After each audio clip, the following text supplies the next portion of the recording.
Você já parou para pensar em quantas vozes foram silenciadas ao longo dos séculos?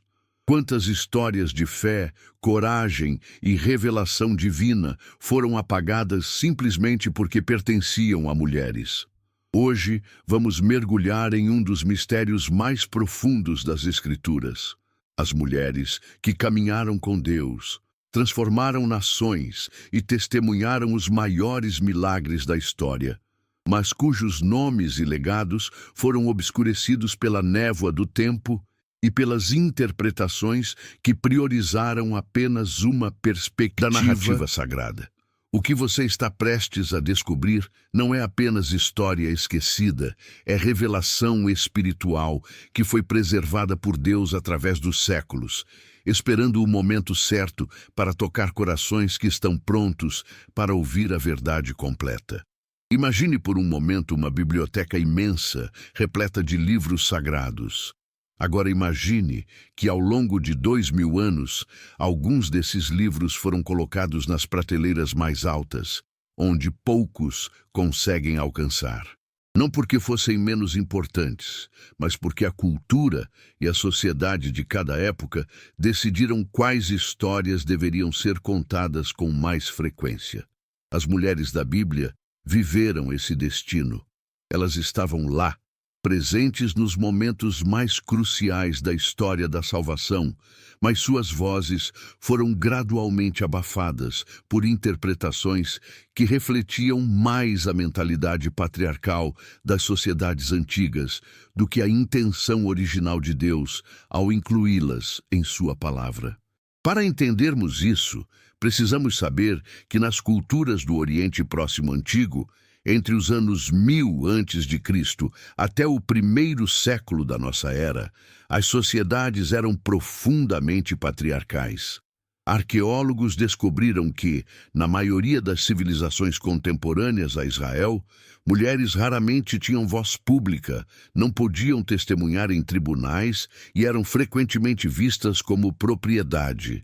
Historiadores explicam que esse contexto cultural influenciou profundamente como os escribas, quase sempre homens, registravam e interpretavam os eventos. Mas aqui está o que mais impressiona. Mesmo dentro dessas limitações culturais severas, Deus escolheu deliberadamente incluir mulheres em papéis absolutamente centrais na narrativa da redenção. Isso não é coincidência, é revelação intencional. A palavra testemunha no grego original do Novo Testamento é martis, que carrega o sentido de alguém que viu algo com os próprios olhos e pode dar testemunho confiável. Hoje, entendemos isso como a base de toda a credibilidade histórica e jurídica. E aqui vem a revelação que muda tudo. Foram mulheres as primeiras testemunhas da ressurreição de Cristo, o evento mais importante de toda a história cristã. Em uma cultura onde o testemunho feminino não era aceito legalmente, Deus escolheu mulheres para serem as primeiras mensageiras da vitória sobre a morte. Pense na profundidade dessa escolha divina. Maria Madalena é, sem dúvida, uma das figuras mais incompreendidas e distorcidas de toda a narrativa bíblica. Por séculos, ela foi erroneamente associada a uma prostituta arrependida. Mas essa interpretação não tem base bíblica sólida. O que as Escrituras realmente nos dizem é muito mais profundo e transformador. O nome Madalena vem do hebraico Migdal, que significa torre. Ela era de Magdala, uma próspera cidade pesqueira localizada na costa oeste do Mar da Galileia. Arqueólogos descobriram que Magdala, hoje conhecida como Migdal, era um importante centro comercial com sinagogas elaboradas, o que sugere que Maria provavelmente vinha de uma família de posses. Historiadores explicam que mulheres com recursos próprios ocasionalmente tinham mais liberdade de movimento na sociedade judaica da época, o que explica como Maria pôde viajar com o grupo de Jesus e apoiar seu ministério financeiramente. Lucas capítulo 8, versículos de 1 a 3, nos conta que Jesus expulsou 7 demônios de Maria Madalena. No contexto cultural da época, 7 demônios representa completude de opressão espiritual, não necessariamente imoralidade sexual. Antropólogos culturais revelam que doenças mentais e aflições espirituais eram frequentemente interpretadas como possessão demoníaca naquela sociedade. O que isso significa? Maria experimentou liberdade completa através de Jesus. Ela passou da escravidão total à liberdade absoluta. E o que ela fez com essa liberdade? Tornou-se a discípula mais fiel, presente quando todos os outros fugiram. Mas aqui vem o que realmente impressiona. Todos os 4 evangelhos, escritos por autores diferentes, em lugares diferentes, concordam unanimemente que Maria Madalena foi a primeira testemunha da ressurreição. Mateus, Marcos, Lucas e João, cada um com sua perspectiva única, todos confirmam que ela estava lá, no túmulo vazio, quando o próprio Cristo ressurreto apareceu. Em uma época onde o testemunho de uma mulher não tinha valor legal, Deus escolheu uma mulher para ser a apóstola dos apóstolos, como alguns dos primeiros pais da igreja a chamavam. Documentos da época, incluindo textos não canônicos como o Evangelho de Maria e o Evangelho de Filipe, embora não fazendo parte das escrituras reconhecidas, revelam que nos primeiros círculos cristãos havia reconhecimento significativo do papel de liderança de Maria Madalena. A pergunta que não quer calar é: por que então sua imagem foi tão distorcida? Especialistas em história da Igreja explicam que, durante a Idade Média, especificamente no ano 591, o Papa Gregório Magno proferiu um sermão onde confundiu Maria Madalena com a pecadora anônima de Lucas, capítulo 7, e com Maria de Betânia. Essa confusão durou séculos e moldou a percepção popular, transformando a discípula fiel em uma figura de pecado sexual, quando na verdade ela representa a transformação radical que o encontro com Cristo produz em qualquer vida. Agora, recuemos cerca de 1200 anos antes de Cristo, para uma época turbulenta na história de Israel. Após a morte de Josué, o povo vivia em ciclos de apostasia e libertação, descritos no livro de Juízes. Nesse contexto caótico, surge Débora, cujo nome vem do hebraico Devora, que significa abelha. Para aquela cultura, a abelha era símbolo de organização, produtividade e até mesmo de poder, pois suas ferroadas podiam ser mortais. E Débora foi exatamente isso, organizadora de uma nação desorganizada, produtiva em suas decisões sábias e mortal para os inimigos de Israel. Juízes, capítulo 4, versículo 4, nos diz que Débora era profetisa, mulher de Lapidote, e que julgava Israel naquele tempo. A palavra julgava no hebraico original é shafat, que carrega o sentido de governar, administrar justiça e liderar politicamente. Hoje entendemos isso como exercer autoridade executiva, legislativa e judicial simultaneamente. Débora não era apenas uma conselheira espiritual. Ela era a líder máxima de toda a nação de Israel. Antropólogos culturais revelam que isso era absolutamente extraordinário para aquela época. Comparando com outras civilizações contemporâneas do Oriente Próximo Antigo, como os cananeus, hititas e egípcios, encontramos raríssimos exemplos de mulheres em posições de autoridade governamental absoluta. E aqui está o que mais impressiona. Tanto a verdade espiritual quanto as descobertas modernas confirmam que Deus não se limita por construções culturais humanas quando escolhe seus instrumentos. Débora exerceu autoridade sobre homens, incluindo Baraque, o comandante militar. Ela profetizou, liderou em tempos de guerra e, após a vitória, compôs um cântico profético registrado em Juízes, capítulo 5, considerado por linguistas como um dos textos poéticos hebraicos mais antigos e belos das Escrituras. O contexto geográfico também é fascinante. Ela julgava sob uma palmeira entre Ramá e Betel, na região montanhosa de Efraim. Essa região hoje corresponde ao território da Cisjordânia, aproximadamente 40 quilômetros ao norte de Jerusalém.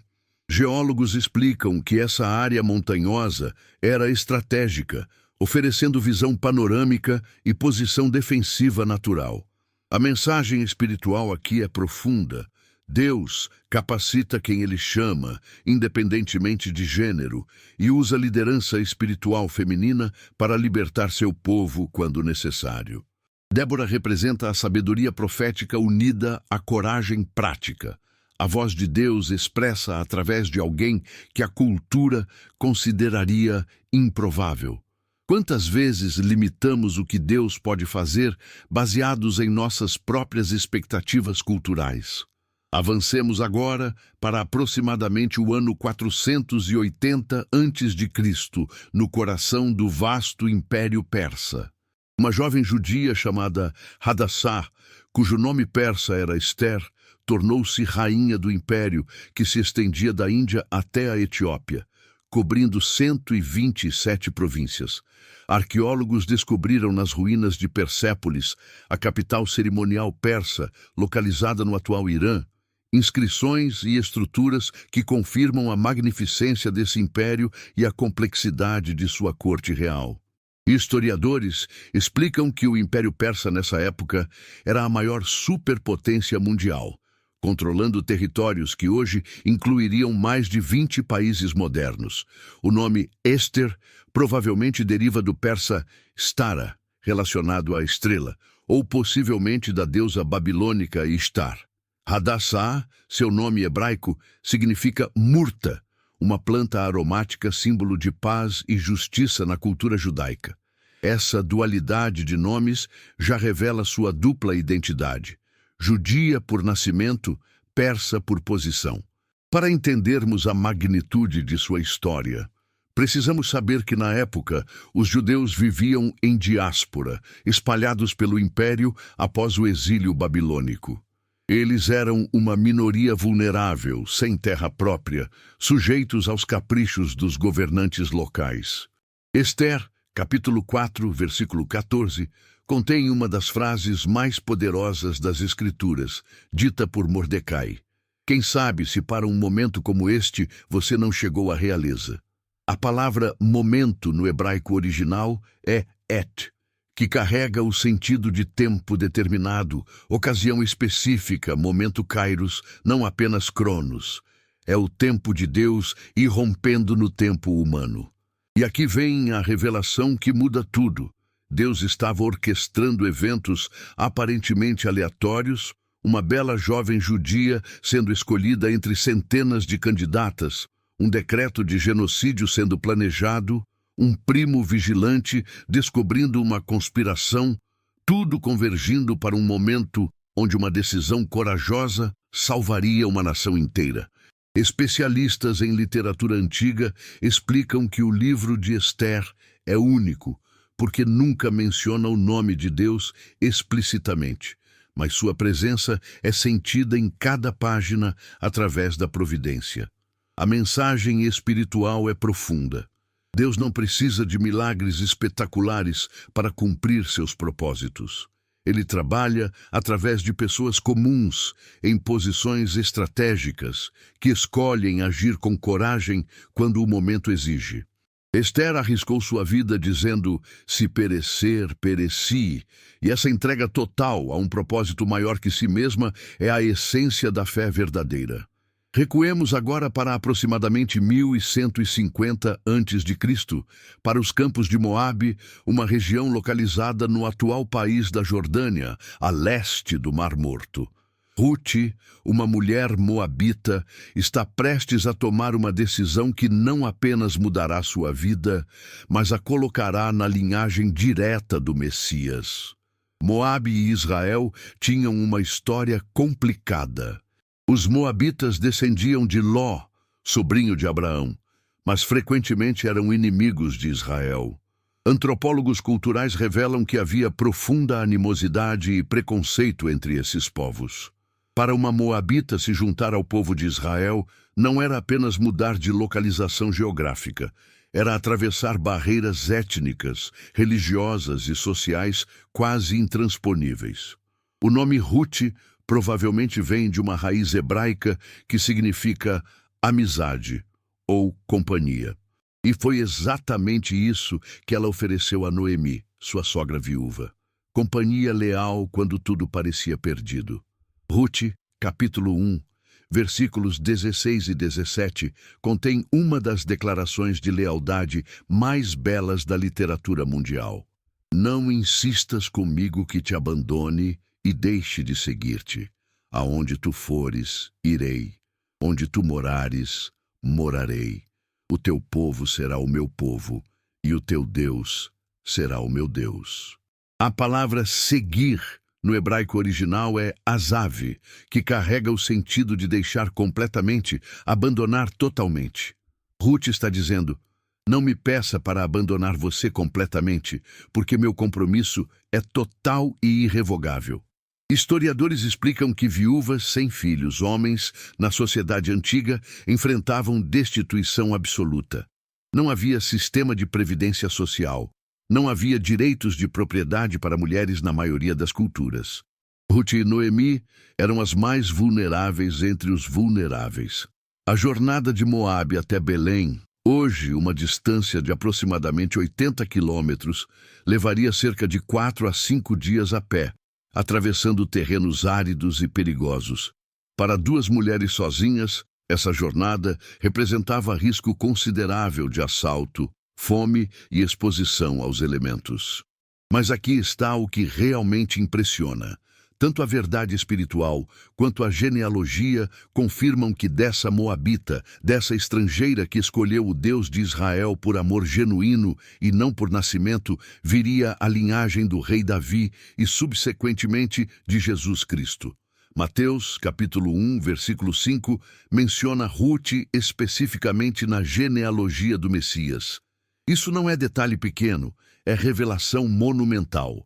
A graça de Deus transcende fronteiras étnicas, culturais e religiosas. Deus inclui o excluído, abraça o estrangeiro e faz da fé genuína, não da linhagem sanguínea, o critério para pertencimento ao seu povo. Agora avancemos para aproximadamente o ano 30 da nossa era, meio-dia em um poço na Samaria. Uma mulher sem nome, identificada apenas como a Samaritana, está prestes a ter o encontro mais transformador de sua vida. Para entendermos a magnitude desse encontro, precisamos compreender o contexto. Samaria ficava entre a Judéia ao sul e a Galiléia ao norte, região habitada pelos samaritanos, descendentes de israelitas que se misturaram com povos estrangeiros após a conquista assíria em 722 a.C. Arqueólogos descobriram que o Monte Gerizim, onde os samaritanos adoravam, tinha de fato um templo que rivalizava com o de Jerusalém até ser destruído em 128 a.C. O ódio entre judeus e samaritanos era profundo. Historiadores explicam que judeus frequentemente faziam o caminho mais longo, atravessando o Jordão para evitar passar por Samaria. Mas Jesus deliberadamente escolheu passar por lá. E não apenas isso, escolheu conversar com uma mulher, algo que rabinos evitavam fazer publicamente. E não apenas qualquer mulher, mas uma samaritana com reputação questionável, vindo buscar água ao meio-dia, horário incomum que sugere que ela evitava as outras mulheres que vinham nas horas mais frescas. João, capítulo 4, versículo 10, registra Jesus dizendo: se conheceras o dom de Deus e quem é que te pede, dá-me de beber, tu lhe pedirias, e ele te daria água viva. A expressão água viva no grego original é hidorzon, que literalmente significa água que vive, água fluindo de fonte, não água estagnada de cisterna. Para aquela época, isso era revolucionário porque a água corrente era rara e preciosa naquela região árida. Geólogos explicam que a região da Samaria depende principalmente de águas subterrâneas e chuvas sazonais, tornando fontes naturais extremamente valiosas. O Poço de Jacó, mencionado nessa narrativa, existe até hoje próximo à cidade de Nablus, atual Cisjordânia, a aproximadamente 50 quilômetros ao norte de Jerusalém. Mas aqui vem a revelação que muda tudo. Jesus está usando uma metáfora física que aquela mulher entendia profundamente, sede literal por água em terra seca, para apontar para uma sede espiritual ainda mais profunda. E então, em João, capítulo 4, versículos 25 e 26, acontece algo extraordinário. A mulher diz: "Sei que o Messias está para vir. Quando ele vier, nos anunciará todas as coisas." E Jesus responde: "Eu sou eu que falo contigo." Esta é a primeira revelação explícita de Jesus como Messias no Evangelho de João. E para quem ele escolheu fazer essa revelação? Não para os líderes religiosos em Jerusalém, não para as multidões na Galileia, mas para uma mulher samaritana marginalizada duplamente por gênero e etnia. Alguém que a sociedade consideraria a última pessoa digna de tal revelação. E o que ela fez com essa revelação? Tornou-se a primeira evangelista, correndo para a sua cidade e trazendo muitos para Cristo. João, capítulo 4, versículo 39 diz: "Muitos samaritanos daquela cidade creram nele pela palavra da mulher." A palavra palavra no grego é logos, a mesma usada para descrever Cristo como o verbo em João, capítulo 1, versículo 1. Seu testemunho, sua palavra, tornou-se veículo para outros encontrarem o Logos, o próprio Cristo. Mas as mulheres na vida e ministério de Jesus não param aqui. Lucas capítulo 8, versículos de 1 a 3, nos apresenta um grupo fascinante frequentemente ignorado. As mulheres que seguiam Jesus e sustentavam seu ministério com seus próprios recursos. Maria, chamada Madalena, de quem saíram 7 demônios, Joana, mulher de Cusa, procurador de Herodes, Susana e muitas outras que o serviam com seus bens. Vamos desempacotar a profundidade dessa passagem. Joana era esposa de Cusa, administrador da casa de Herodes Antipas, o tetrarca da Galileia, que depois interrogaria Jesus. Isso significa que ela tinha acesso à corte real, provavelmente tinha recursos significativos, e ainda assim escolheu seguir um rabi itinerante da Galileia. Antropólogos culturais revelam que para uma mulher da elite deixar o conforto e a segurança de sua posição para seguir um mestre itinerante era escandaloso. Ela arriscava reputação, segurança financeira e posição social. Historiadores explicam que mulheres naquela sociedade raramente viajavam sem escolta masculina da família. E aqui temos um grupo de mulheres viajando com Jesus e seus discípulos, algo absolutamente sem precedentes. Susana é mencionada apenas aqui, uma lembrança de que muitos fiéis cujas histórias não foram totalmente contadas estavam presentes. A frase "muitas outras" sugere um grupo significativo. Essas mulheres não eram apenas espectadoras passivas. A palavra serviam, no grego, é diakoneu, da qual vem nosso termo diácono. Elas exerciam ministério ativo, sustentando financeiramente e servindo praticamente.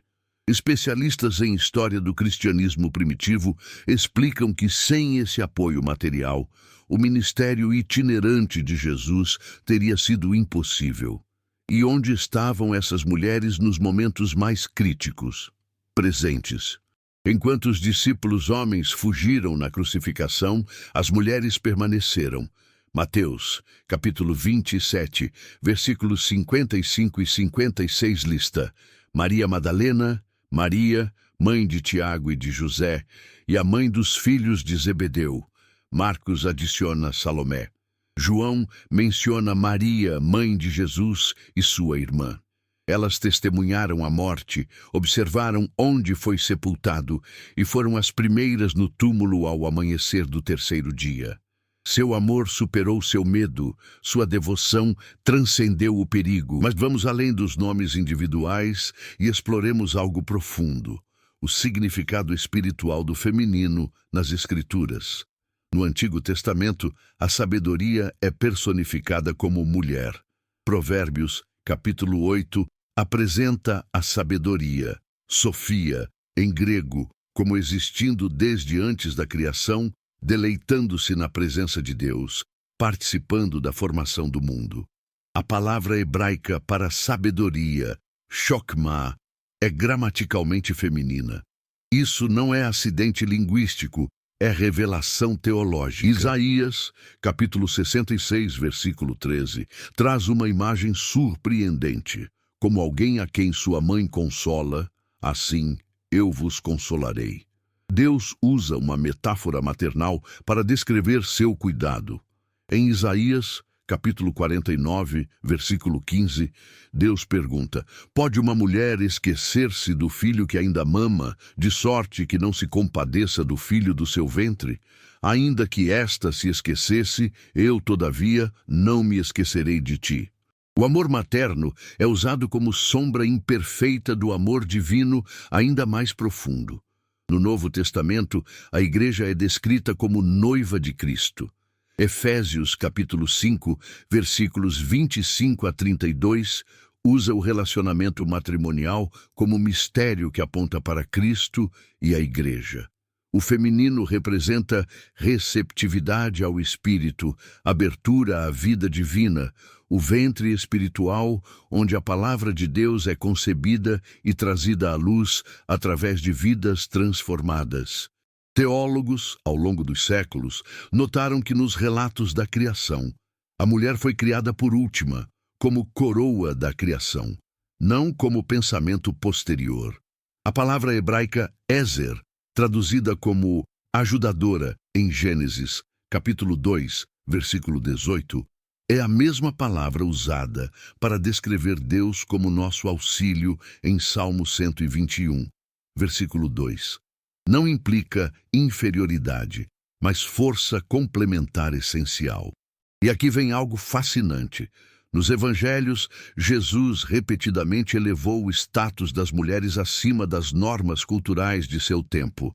Ele as ensinou como discípulas quando rabinos não faziam isso. Ele conversou com elas publicamente quando isso era evitado. Ele as usou como exemplos em parábolas. Ele recebeu hospitalidade e apoio delas. Ele as defendeu contra a acusação e condenação. Ele apareceu primeiro a elas após a ressurreição. Em cada interação, Jesus desafiou as estruturas patriarcais opressivas sem derrubar toda a ordem social de uma vez, mas plantando sementes de uma visão radicalmente igualitária do valor humano. Especialistas em movimentos religiosos do primeiro século explicam que o cristianismo primitivo era notável pela participação feminina. Romanos capítulo 16 menciona Febe, diaconisa da igreja em Cencreia, Priscila, que ensinava junto com seu marido Áquila, Júnia, descrita como notável entre os apóstolos. Atos dos Apóstolos menciona as 4 filhas de Filipe que profetizavam. Paulo reconhece mulheres como coobreiras, termo que usa para seus mais próximos colaboradores ministeriais. Mas então o que aconteceu? Como essas vozes foram gradualmente silenciadas. Historiadores da igreja explicam que, à medida que o cristianismo se institucionalizou e buscou aceitação no Império Romano, começou a refletir mais as estruturas patriarcais greco-romanas. Escritos pseudepígrafos atribuídos a Paulo, mas provavelmente de autores posteriores, começaram a restringir o papel das mulheres. Os concílios da igreja, compostos exclusivamente por homens, formalizaram estruturas que excluíam liderança feminina. A influência de filosofias gregas que viam o feminino como inferior ao masculino permeou a teologia. Durante a Idade Média, embora houvesse mulheres místicas influentes como Juliana de Norwich, Catarina de Siena e Hildegarda de Bingen, elas eram exceções que confirmavam a regra de exclusão geral.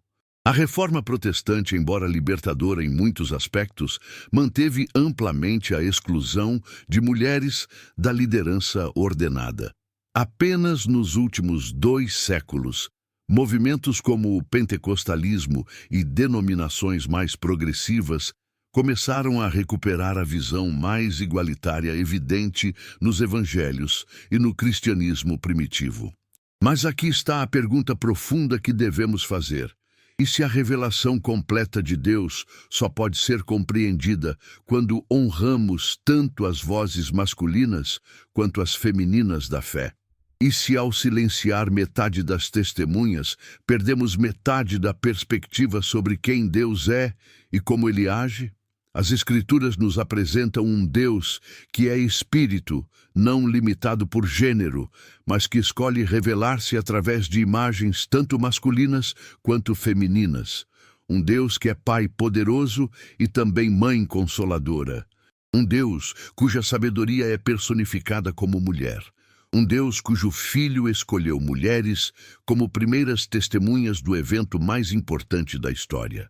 Reconhecer as mulheres esquecidas da Bíblia não é agenda política moderna. É fidelidade às Escrituras. É ler o texto completo, não apenas as partes que nos foram ensinadas a enfatizar. É perguntar quem mais estava lá, o que mais foi dito, que outras perspectivas foram registradas, mas raramente exploradas. É permitir que a palavra de Deus questione nossas pressuposições culturais, em vez de usar nossas pressuposições culturais para filtrar a palavra de Deus. Maria Madalena nos ensina sobre transformação radical e fidelidade inabalável. Débora, sobre liderança espiritual que transcende expectativas culturais. Esther, sobre coragem estratégica e propósito divino, operando através de circunstâncias aparentemente ordinárias. Ruth, sobre graça que inclui o excluído e fé que nasce da lealdade. A Samaritana, sobre revelação divina, oferecida aos improváveis, e evangelismo, que nasce de encontro pessoal. As discípulas que seguiam Jesus sobre sustentação prática do ministério e presença fiel nos momentos mais sombrios. Juntas, essas mulheres revelam aspectos do caráter de Deus e do chamado cristão que seriam incompletos sem suas histórias. Elas nos mostram que Deus não opera dentro de nossas caixas culturais. Ele chama quem escolhe chamar.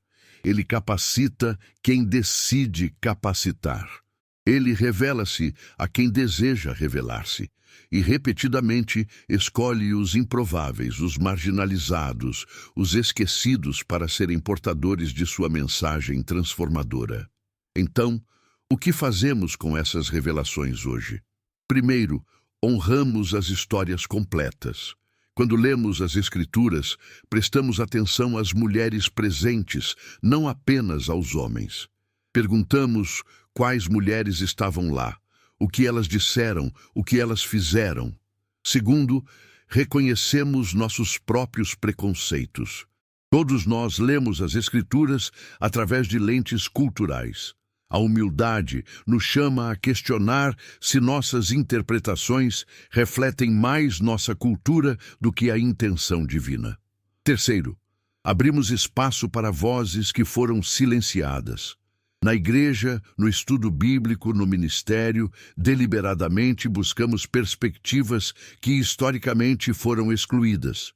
Quarto, vemos cada pessoa como portadora potencial de revelação divina, independentemente de gênero, etnia ou status social. Se Deus usou uma samaritana marginalizada para revelar sua identidade messiânica, se escolheu uma moabita para a linhagem do Messias, se confiou a mulheres o testemunho da ressurreição, quem somos nós para limitar quem Ele pode usar hoje? Quinto, aplicamos essas verdades praticamente. Mentoramos, encorajamos, criamos oportunidades para que todos os dons que Deus distribui sejam usados para a edificação do corpo de Cristo. A mensagem final dessas mulheres esquecidas não é sobre guerra de gêneros ou política moderna. É sobre fidelidade à revelação completa de Deus. É sobre reconhecer que quando silenciamos vozes que Deus escolheu incluir em sua palavra, empobrecemos nossa própria compreensão da verdade. É sobre ver cada vida humana, masculina e feminina, como criada à imagem de Deus, portadora de dignidade inerente, capaz de receber e transmitir revelação divina. Imagine uma sinfonia onde metade dos instrumentos é silenciada. Você ainda teria música, mas perderia riqueza, profundidade, a beleza completa pretendida pelo compositor.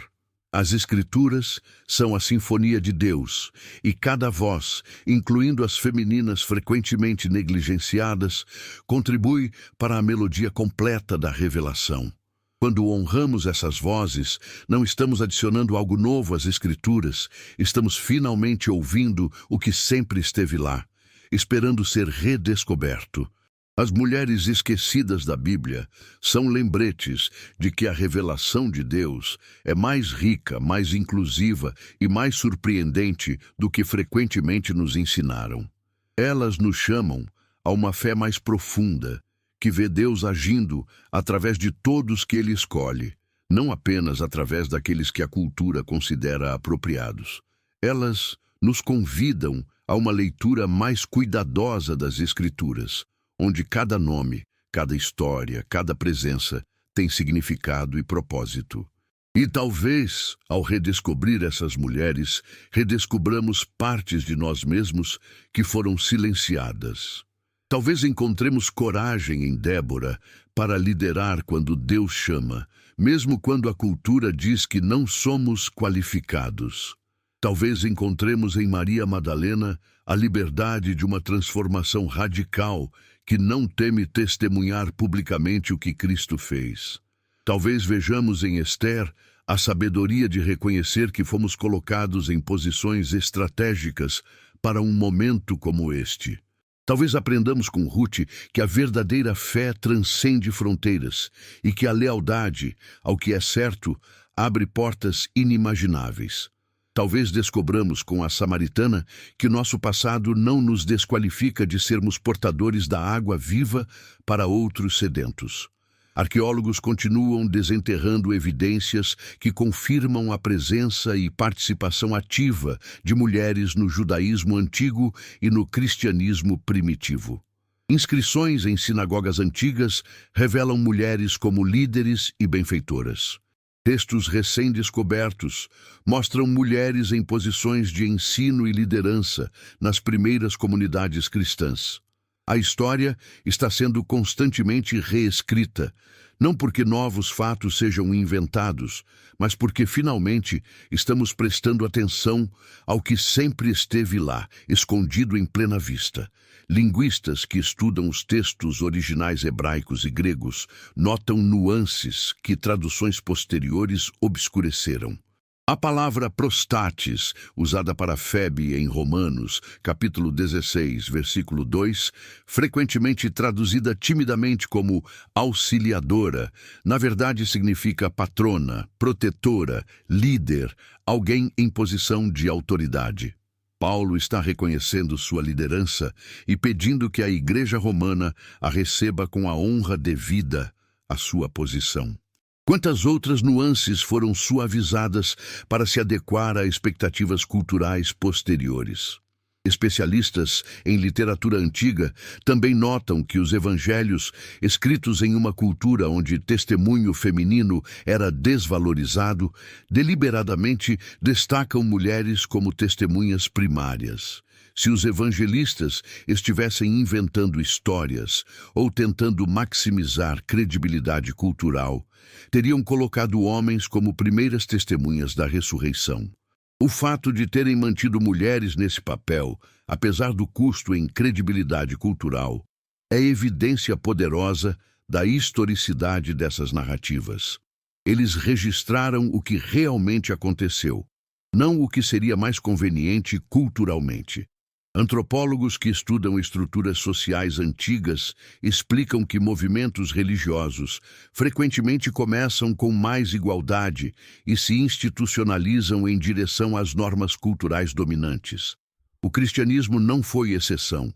Os primeiros anos, refletidos nos evangelhos e em Atos, mostram participação notável de mulheres. À medida que a Igreja cresceu e buscou legitimidade no Império Romano, gradualmente conformou-se mais às estruturas patriarcais greco-romanas. Mas os textos originais permanecem, testemunhas silenciosas de uma visão mais inclusiva que pode ser recuperada. Teólogos contemporâneos estão redescobrindo o que os pais da igreja primitiva sabiam, que interpretação bíblica acontece em contexto comunitário, e quando metade da comunidade é sistematicamente excluída da interpretação, perdemos profundidade. Comentários bíblicos escritos exclusivamente por homens, por mais eruditos que sejam, inevitavelmente carregam pontos cegos. Mulheres estudiosas das Escrituras estão trazendo perspectivas novas e antigas, notando conexões que foram negligenciadas, fazendo perguntas que não foram feitas, iluminando textos que foram obscurecidos. E aqui está algo fascinante sobre o movimento de Jesus. Ele não era primariamente sobre reforma política ou revolução social. Era sobre transformação espiritual que inevitavelmente tinha consequências sociais. Jesus não organizou marchas pelos direitos das mulheres, mas tratou mulheres como discípulas, como seres humanos plenos, como portadoras de revelação. Ele não derrubou a escravidão romana por decreto, mas plantou sementes de uma visão onde não há judeu nem grego, escravo nem livre, homem nem mulher, pois todos são um em Cristo Jesus. Como Paulo escreveria em Gálatas, capítulo 3, versículo 28. Essa semente levou séculos para germinar plenamente, e ainda estamos vendo seu crescimento. A abolição da escravidão, os direitos civis, a igualdade de gênero, todos esses movimentos têm raízes na verdade fundamental de que cada ser humano é criado à imagem de Deus e tem valor infinito. Quando a Igreja tem estado do lado certo da história, nesses movimentos, está vivendo coerentemente com o Evangelho que professa. Quando tem resistido, está traindo sua própria mensagem. As mulheres esquecidas da Bíblia nos chamam de volta à mensagem radical do Evangelho. Elas nos lembram que o reino de Deus opera segundo lógica diferente dos reinos deste mundo. Nos reinos terrenos, poder vem de dominação, valor vem de status e liderança é privilégio dos poucos. No reino de Deus, poder é manifesto em serviço, valor é inerente à criação à imagem divina e liderança é mordomia sagrada oferecida a quem Deus chama e capacita. Maria Madalena, sem status social ou poder político, torna-se a primeira evangelista da ressurreição porque seu amor a manteve presente quando outros fugiram. Débora, em uma sociedade profundamente patriarcal, lidera toda uma nação porque Deus a capacitou e o povo reconheceu a sabedoria divina nela.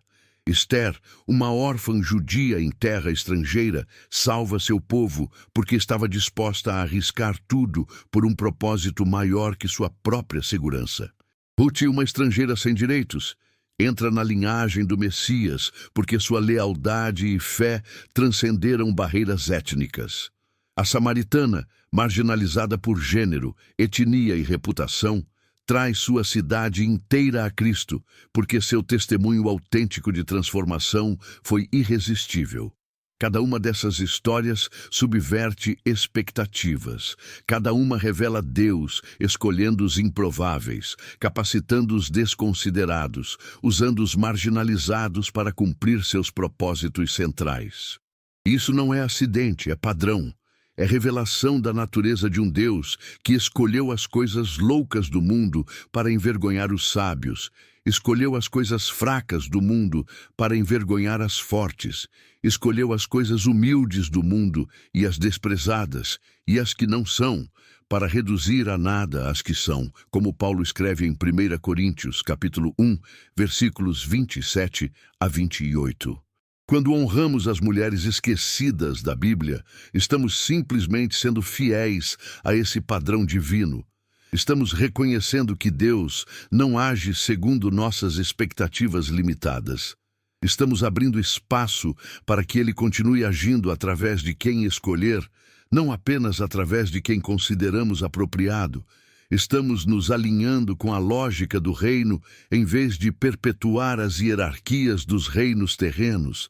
E isso tem implicações práticas profundas para como vivemos nossa fé hoje.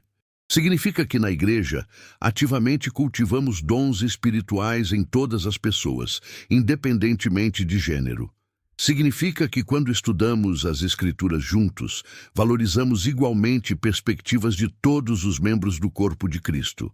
Significa que quando discernimos chamado e vocação, perguntamos qual é o dom que Deus deu, não qual é o gênero da pessoa. Significa que mentoramos, encorajamos e criamos oportunidades para que talentos enterrados sejam desenterrados e usados para a glória de Deus. Significa também que examinamos nossas próprias vidas em busca de vozes que silenciamos, histórias que ignoramos, pessoas que desconsideramos. Todos nós temos pontos cegos, todos nós absorvemos preconceitos de nossa cultura. A humildade espiritual nos chama a constantemente questionar se estamos vendo pessoas como Deus as vê ou através de filtros culturais distorcidos. As mulheres esquecidas da Bíblia são espelhos que revelam nossas próprias tendências de esquecer aqueles que Deus lembra, de marginalizar aqueles que Deus centraliza, de silenciar aqueles através de quem Deus escolhe falar. Há também uma dimensão profundamente pessoal nisso. Quantos de nós sentimos que nossas vozes não importam? Quantos foram ensinados que nossos dons não são apropriados, nossos chamados não são legítimos, nossa presença é tolerada, mas não celebrada? As mulheres esquecidas da Bíblia falam especialmente àqueles que se sentem esquecidos. Elas dizem: Deus vê você, Deus conhece seu nome, Deus tem propósito para sua vida, sua história importa, seu testemunho tem poder, sua fidelidade será honrada, se não agora, na eternidade. Maria Madalena poderia ter permanecido esquecida na vergonha de sua libertação dos 7 demônios. Em vez disso, seu nome é conhecido através de 2 milênios. Débora poderia ter se conformado às expectativas culturais de silêncio feminino. Em vez disso, sua liderança salvou uma nação. Esther poderia ter permanecido silenciosa para preservar sua própria segurança. Em vez disso, sua coragem preservou seu povo. Ruth poderia ter voltado para seu povo e seus deuses. Em vez disso, sua lealdade a colocou na linhagem do Salvador. A samaritana poderia ter escondido sua vergonha e perdido sua oportunidade. Em vez disso, seu testemunho transformou sua comunidade. Nenhuma dessas mulheres sabia que suas histórias seriam lembradas através dos milênios. Elas simplesmente responderam fielmente ao que Deus colocou diante delas. Fizeram a próxima coisa certa.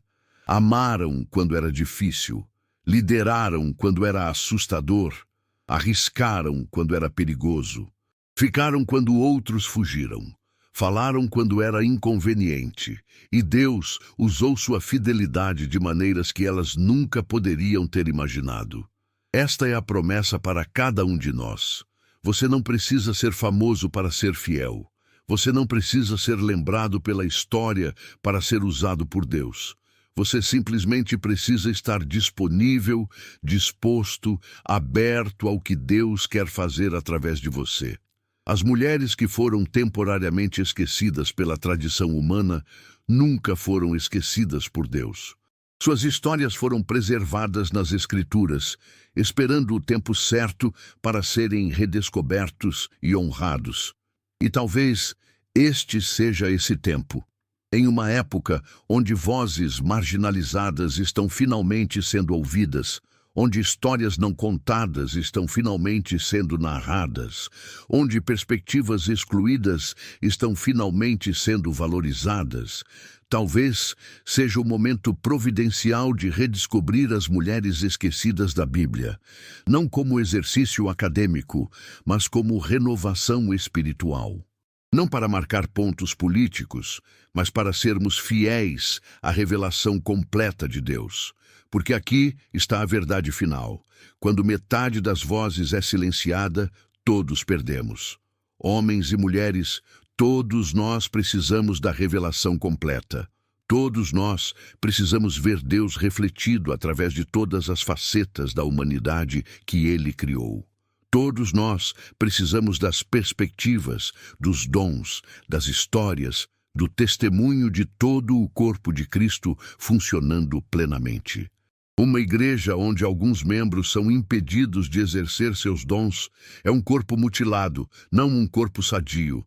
As mulheres esquecidas da Bíblia nos chamam a algo maior que nós mesmos.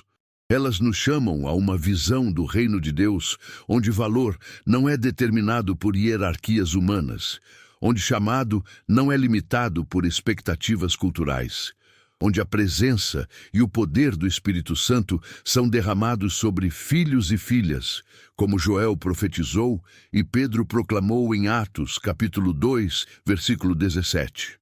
Elas nos lembram que a história da salvação não é apenas história de patriarcas e profetas, reis e apóstolos do gênero masculino. É também história de matriarcas e profetisas, juízas e discípulas, mulheres que ouviram a voz de Deus, obedeceram seu chamado e foram usadas poderosamente em seus propósitos redentores. Elas estavam lá na criação, no êxodo, na conquista, no exílio, no retorno. Elas estavam lá no nascimento de Cristo, em seu ministério, em sua morte, em sua ressurreição, no nascimento da igreja. Elas nunca estiveram ausentes, apenas às vezes não notadas, não honradas, não lembradas como deveriam. Mas Deus lembra, e Deus preservou suas histórias para que no tempo certo pudéssemos redescobri-las e aprender novamente as lições que elas ensinam. Lições sobre fidelidade que persevera quando é difícil, sobre liderança que serve em vez de dominar, sobre coragem que age apesar do medo, sobre lealdade que transcende conveniência, sobre testemunho que nasce de encontro genuíno, sobre amor que permanece presente mesmo quando é perigoso. Estas não são lições femininas ou masculinas, são lições humanas, lições cristãs, lições que todos precisamos aprender e reaprender. As mulheres da Bíblia não são apenas modelos para mulheres, são modelos para todos os seguidores de Cristo. Assim como os homens da Bíblia não são apenas modelos para homens, mas para todos nós. Quando dividimos a narrativa bíblica por linhas de gênero, perdemos a universalidade da mensagem. Quando honramos todas as vozes, recebemos a riqueza completa. Então, à medida que encerramos esta jornada através das vidas de mulheres esquecidas, mas não perdidas, deixe que suas histórias se assentem profundamente em seu coração. Deixe que Maria Madalena lhe ensine sobre transformação radical e fidelidade inabalável. Deixe que Débora lhe mostre que Deus capacita quem Ele chama, independentemente do que a cultura diz. Deixe que Esther lhe inspire a reconhecer momentos divinos e agir com coragem. Deixe que Ruth lhe revele que a graça de Deus transcende todas as fronteiras que construímos. Deixe que a samaritana lhe assegure que nenhum passado o desqualifica do propósito de Deus. Deixe que as discípulas lhe lembrem que sustentação fiel de ministério é tão importante quanto liderança visível.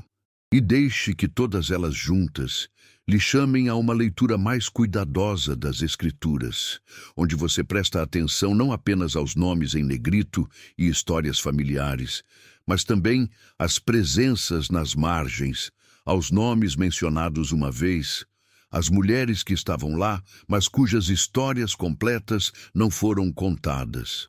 Pergunte quem mais estava presente. o que mais foi dito. Que outras perspectivas o texto preserva, mas a tradição não enfatizou. Faça isso não como crítica às gerações anteriores que leram de acordo com suas próprias limitações culturais, mas como fidelidade ao texto que transcende todas as culturas. As Escrituras são ricas demais, profundas demais, multifacetadas demais para serem esgotadas por qualquer geração ou cultura. Cada época redescobre verdades que estavam lá o tempo todo, esperando olhos prontos para ver e corações preparados para receber. Este é o nosso privilégio e nossa responsabilidade: receber a revelação completa, honrar todas as vozes que Deus escolheu incluir e permitir que a plenitude da verdade bíblica forme nossa fé, nossa comunidade e nossa missão no mundo. As mulheres esquecidas da Bíblia não estão mais esquecidas. Suas histórias vivem, suas vozes falam, e através delas Deus continua chamando o seu povo a uma fé mais profunda, mais inclusiva, mais fiel à visão do reino, onde todos os filhos e filhas de Deus são valorizados, capacitados e usados para a sua glória. Que a graça do Senhor Jesus Cristo, que escolheu mulheres como primeiras testemunhas de sua ressurreição, esteja com você. Que o amor de Deus Pai, que criou homem e mulher à sua imagem e viu que tudo era muito bom, encha seu coração. Que a comunhão do Espírito Santo, derramado sobre filhos e filhas sem distinção, capacite você para viver plenamente o chamado que Deus colocou em sua vida. E que você, seja homem ou mulher, encontre nas páginas das Escrituras não apenas histórias antigas, mas palavra viva, que fala diretamente à sua jornada, que honra sua presença, que valoriza sua voz e que o convida a participar da grande história de redenção que Deus está escrevendo através de todos os que dizem sim ao seu chamado. Que assim seja, para a glória de Deus Pai, através de Jesus Cristo nosso Senhor, no poder do Espírito Santo. Que as mulheres que foram temporariamente esquecidas, mas eternamente lembradas por Deus, inspirem você a fidelidade, coragem e paixão por conhecer e viver a verdade completa das Escrituras. E que sua própria história, conhecida ou desconhecida pela história humana, seja escrita com fidelidade e usada poderosamente por aquele que vê tudo, conhece todos e chama cada um pelo nome. Amém.